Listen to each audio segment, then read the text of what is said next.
साईराम। धीरे धीरे रे मना, धीरे सब कुछ होए, माली सींचे सौ पेड़, ऋतु आए फल होए। माली 100 घड़ा पानी पेड़ को देता है, लेकिन ऋतु आने पर ही पेड़ को फल लगते। मतलब धैर्य रखने से और सही समय आने पर ही हमारा काम पूरा हो जाता है। हम सब ने एक सपना देखा था नई पाठशाला का, और वह हमारा सपना 6 महीने के अंदर पूरा हो गया। ये सिर्फ श्री सत्य साई बाबा की कृपा से ही है। हमारी पुरानी पाठशाला में 40 साल से बच्चे पढ़ रहे थे, लेकिन ज़्यादा बारिश या अन्य कई कारणों से यहाँ पर अभी बच्चों की ठीक तरह से पढ़ाई नहीं हो पा रही थी, और हमें पढ़ाना और कई समस्याओं का सामना हर रोज हमें आता था।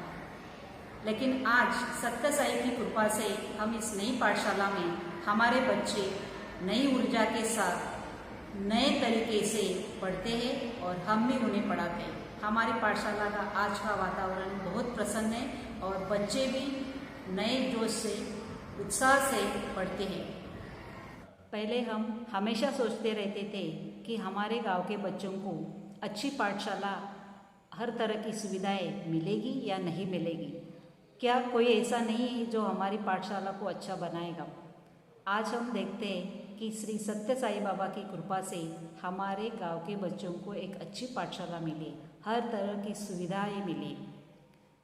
कहते हैं, तेरी रहमत का खुदाया कोई जवाब नहीं, तेरी रहमत है कि हमारा मददगार है तू। मैं यहाँ पर आप सबको मेरे कुछ अनुभव बताना चाहती हूँ।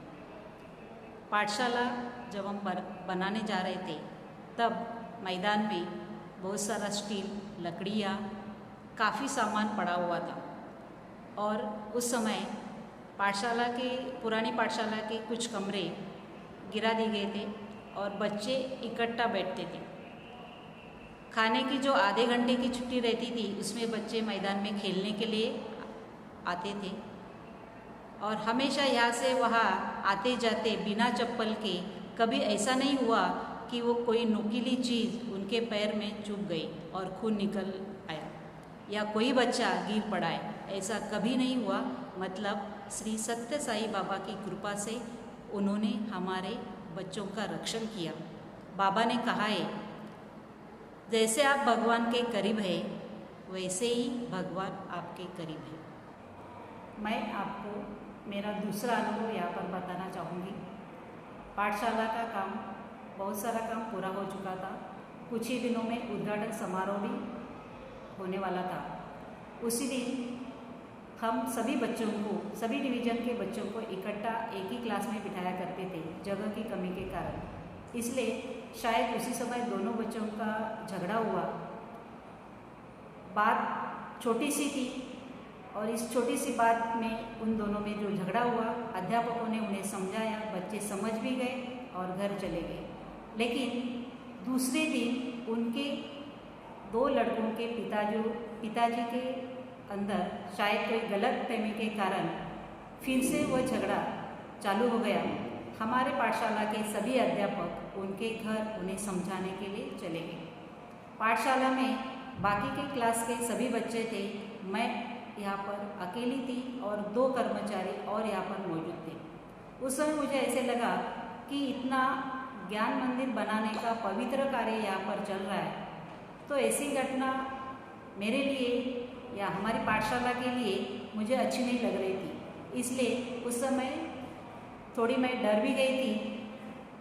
हमारी पाठशाला में श्री सत्य साई बाबा की जो तस्वीर है, उसके सामने मैं हाथ जोड़कर बाबा से मैंने प्रार्थना की कि इस समस्या में अब आप ही कुछ कर सकते हो।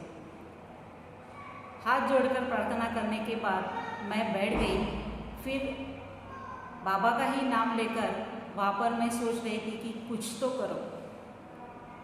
थोड़ी देर बाद फोन आया कि दोनों लड़कों के पिताजी की जो गलतफहमी थी वह दूर हो गई, समस्या का समाधान हो गया।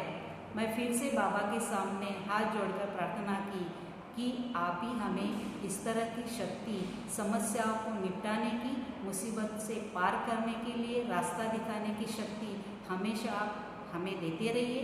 बाबा ने कहा है कि यदि आप मन से आत्मसमर्पण करके भगवान के पास हाथ जोड़कर प्रार्थना करते तो हमेशा भगवान आपकी देखभाल करता रहे। इस दूसरे अनुभव से हमने बहुत कुछ सीखा कि सचमुच हमारी पाठशाला पर बाबा का कृपा आशीर्वाद है कि जो इस बड़ी समस्या का, बात छोटी सी थी लेकिन बड़ी बन गई थी, लेकिन इस बड़ी समस्या का उत्तर या समाधान उन्होंने हमें दिखाया, अच्छा रास्ता दिखाया और हम इस घटना से बहुत कुछ सीख पाए।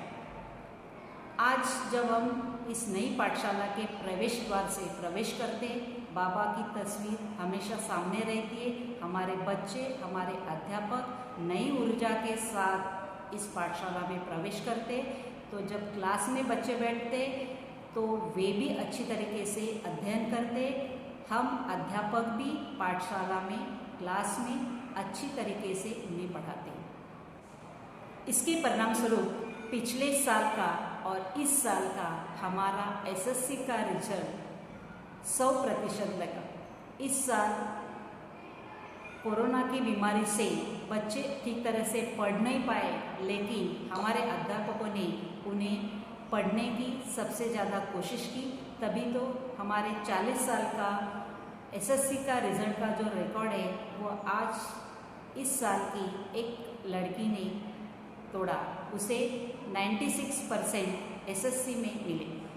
दूसरी यशस्विता की यह बात है कि एनएमएमएस स्कॉलरशिप परीक्षा में हमने जो 16 छात्र बिठाए थे, उनमें से 10 छात्र इस शिष्यवृत्ति के लिए सिलेक्ट हो गए। यह सिर्फ बाबा की कृपा है, क्योंकि बाबा हमें इतनी शक्ति देते हैं कि हमारे बच्चे अच्छे पढ़ते और हम उन्हें अच्छा पढ़ा सकते हैं। उनकी यह यशस्विता और हमारी पढ़ने की जो शक्ति है वह बाबा हमेशा बढ़ाते रहेंगे, हमारे बच्चे भी अच्छी तरीके से पढ़ते रहेंगे। कोरोना की बीमारी के कारण हमारे गांव के बच्चे ठीक तरह से पढ़ नहीं पाए, सभी के पास मोबाइल नहीं था, नहीं पढ़ पाए। और इस साल श्री सत्य साई सेवा समिति द्वारा ई लर्निंग प्रोजेक्ट द्वारा हमारे पाठशाला के छात्रों को जो टैब दिए गए हैं, उससे जो उनकी पिछले साल की कुछ पढ़ाई बाकी है वह भी कर सकते और इस साल की पढ़ाई भी इस टैब के माध्यम से कर सकते। इससे हमारे बच्चे शहरी बच्चों से पीछे नहीं रहेंगे पढ़ाई में और वे अपनी पढ़ाई जो उनकी बाकी है वह भी पूरी कर सकते। मतलब श्री सत्य साई बाबा की कृपा है कि हमारे बच्चों को उन्होंने इस तरह जो इतनी सुविधाएं वे दे रहे हैं वो आगे भी देते रहेंगे और हमारे बच्चे जो पढ़ाई में जो नई कदम वे बढ़ा रहे हैं, आगे बढ़ रहे हैं हर एक क्षेत्र में, वह इस तरह आगे बढ़ते रहेंगे। हम अध्यापक भी हमारे बच्चों को अच्छी तरीके से पढ़ाएंगे, हमारे बच्चे पाठशाला का नाम ऊंचा करने की कोशिश ज़रूर करते रहेंगे। श्री सत्य साई बाबा की कृपा से इतना सब कुछ मिलने के बाद हमारे मन में, हमारे छात्रों के मन में उनके प्रति जो आदर और जो भावनाएं हैं वह हमारी छात्राएं इस प्रार्थना से आपके सामने पेश करने जा रही हैं। साईं राम।